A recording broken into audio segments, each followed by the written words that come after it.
Hello, my name is Jason Mercer, the Toronto Real Estate Board's Director of Market Analysis. With September in the books, we are now through the first 3 quarters of 2015. So let's take a look at how things have unfolded in terms of market activity and pricing over the last few months and look forward to the end of the year. Now, Greater Toronto Area Realtors reported 8,200 residential transactions through TREB's MLS system in September 2015, representing a year-over-year increase of 2.5%. So this sales result represented a record for the month of September. Sales for the first 9 months of the year amounted to 80,331, also representing a new record. On a GTA-wide basis, sales were up for all major home types in September compared to the same month in 2015. Sales growth for low-rise home types was stronger in the regions surrounding the City of Toronto, whereas the annual rate of condominium apartment sales growth was stronger within the city. Now, when we look at the growth in sales, whether we're talking about September on its own or the year as a whole so far, it seems clear that many households in the Greater Toronto Area remain upbeat about home ownership as a long-term investment. Now, it's also important to note that for the second straight month, we did see annual growth in new listings outstrip growth in sales, with new listings up 3.2% versus 2.5% for sales.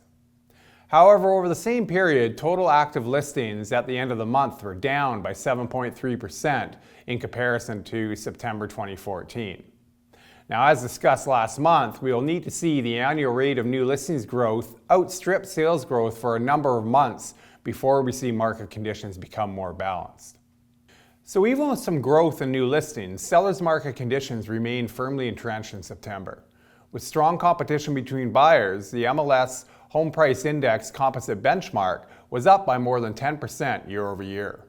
Similarly, the overall average selling price was up by 9.2% in September to $627,395. Year to date, the average selling price came in at $621,119, representing an annual increase of approximately 10%. So both for September and the year as a whole so far, price growth in the City of Toronto and the surrounding GTA regions has been driven by the low-rise market segments, specifically single and semi-detached houses. In many neighborhoods throughout the GTA, listings for these home types have been scarce. So this, coupled with strong demand, has led to price growth well above the rate of inflation. So looking forward through to the end of 2015, we are still expecting to see a new record for home sales this year, as demand is expected to remain strong. Overall selling prices will also continue to grow.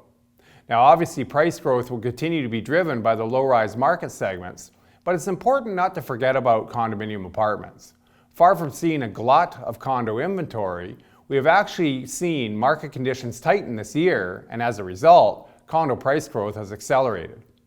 With that, I look forward to speaking with you again at the beginning of November. Thanks very much. Brought to you by GTA Realtors.